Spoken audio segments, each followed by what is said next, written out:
Hey y'all, welcome to Kamira's Kitchen. Today I'm going to be showing you how to make some old school country style collard greens. Honey, these are perfect for your Thanksgiving, Christmas, or holiday table. And really, don't even need to be no special occasion. Okay, you know how we do. We just be doing it on Sunday during the week when we want some of that country stuff. Okay, so y'all, let's go ahead and get started.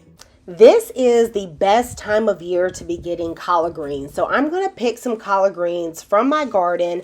I love getting them this time of year because once greens grow through a frost or get a little chill on them, they actually produce sugars, which is going to make them a little sweet, and it really cuts through that bitterness that you get from the warm season greens. I have showed you guys this before, but my favorite way to clean greens is with salsas. This is a biodegradable cleaner that is perfect for washing your greens. Now, I do have a few kale leaves that's just snuck into the bunch, but you know what? I'm not worried about that. I'm just going to chop them up and I'm going to cook them as well. I'm going to agitate my greens really well, mostly to dislodge any bug eggs or bugs. And I will show you some bugs that came off of these greens. Because of the way I garden them, I don't have tons of dirt because they're in those earth boxes, but those bugs, I mean, I guess if you ate one, okay, you just be getting a little extra protein, okay, but I ain't really trying to get one. So these are those little caterpillars that eat the little holes into your greens. See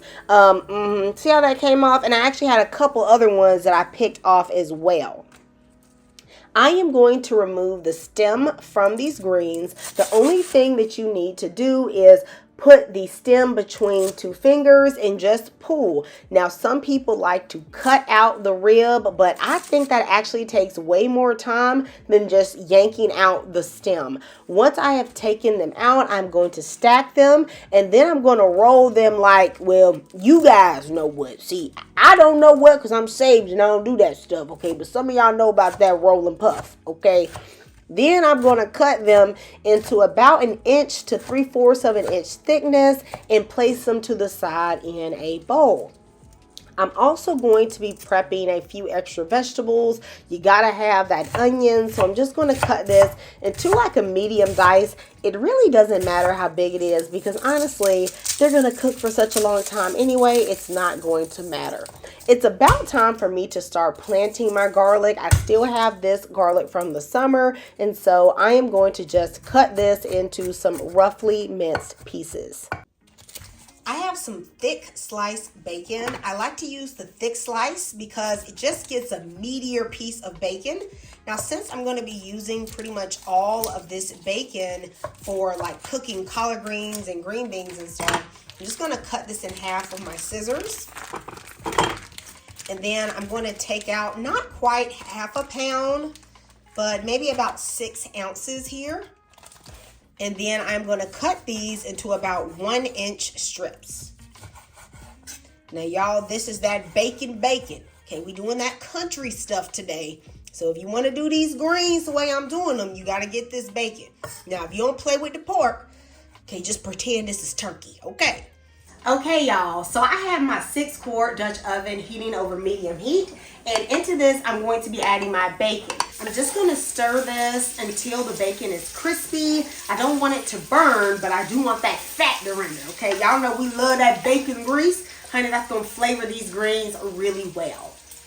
The bacon has rendered most of its fat, but it's not ultra crispy, which is fine. Okay, I'm going to take this and just put it back in its bowl. Now, the one sin you cannot commit is throwing out that bacon grease. You got to leave that bacon grease in the dish. Okay, all this fat is flavor.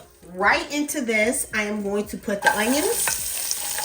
I'm going to saute this for about 1 minute. Now I'm going to add in all the garlic. This only needs to cook about 30 seconds. Garlic cooks so quick. When you just smell that aroma, you know you can move on to the next thing because you don't want any burnt garlic or else your greens are going to taste bitter. Now I'm going to put in a smoked turkey wing. Now, if you're wondering why we're using smoked turkey and bacon, baby, you're asking the wrong questions. Okay, this is country cooking. We ain't thinking about that, especially not on no holiday. Okay, so go and put your little wing in there. Or you can use a turkey tail, smoked turkey neck, ham hock, any of that, all right? I have some garlic powder, onion powder, a little bit of sugar, smoked paprika, crushed chili flakes. Now don't use a bunch of them, okay, because that's going to burn your mouth up. But just a little bit now. One of the secrets to some really good pot liquor is a mix of different bouillons.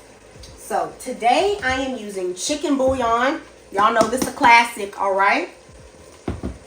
I'm also using beef bouillon. Just a little bit. Okay, you're going to trust me on this one. And then when you mix it with this better than bouillon paste, okay, this has a different flavor, has a bit more of a natural chicken flavor, and it's really not as salty. When you mix these three together, you're going to have some good pot liquor, especially combined with that smoked turkey and the spices. Can't go wrong, all right? Now this is about 2 pounds of greens. This going to look like it's not all going to fit. But I promise you, this gonna work, okay? These greens are going to shrink. So even if it goes over the top, don't worry about that, okay? It's all gonna go down. I'm gonna cut the eye down to like a medium low and then put my lid on and just wait for these to wilt down. The greens have wilted down enough for the lid to at least go down. So I'm gonna add in a little bit of apple cider vinegar. Even though most of the time my garden greens aren't that bitter, I do like to add it sometimes just because I like that little acidic flavor. Check in the pot liquor at the bottom. I feel like it's getting a bit too dry down there. So I'm going to add a little bit more water. You don't want to add too much because your greens are going to release their own juices. And I don't like my greens to be swimming in that pot liquor. Even though I love it, I don't want too much of it. All right, so I'm just gonna cover this and allow this to cook until the greens are tender. How long it's gonna take your collard greens to cook is really going to depend on how old your greens are. So if you have a very mature leaf, that leaf is gonna take a really long time. So that's how you're gonna get your greens to take about an hour and a half, hour 45 minutes, sometimes even 2 hours to get soft. Now, if you have some young greens like I did from my garden, then those are only gonna take maybe about 45 minutes, okay? They're a lot more tender. So you just cook them until your greens are at your desired tenderness. To help the greens cook, I just like to go in and stir them after they've cooked for about 10 minutes. I want those greens at the bottom that are starting to get soft to come up to the top, just so everything can begin to wilt down. Look how small the greens have already gotten. So if you're hosting a crowd, you're probably gonna need about 3 pounds of greens. Now I'm just gonna cover them, let them cook on medium low. I'll check them about every 30 minutes. When there is about 10 minutes left in the cook time, this is when I'm going to add my bacon. Y'all, I do not want no soggy bacon, which is why I did not put it in from the beginning. But if you want your bacon to just be falling apart, well, of course, you can just throw it in at the beginning. After that cook time is up, I'm then going to pull out the bone in that smoked turkey and start shredding that smoked turkey meat and the skin. Now, personally, I love the skin, so I leave it in, but if you have some people who don't like it, you can take that out. Okay, y'all, let's see what these collard greens are talking about. Do y'all see that bacon, that smoked turkey? Y'all, these collard greens, they season right. Okay, this that country stuff. I know I told y'all, okay? Nice and tender, okay? These collard greens are a must for your holiday table. Let me know if you are going to make this. Goodbye and God bless.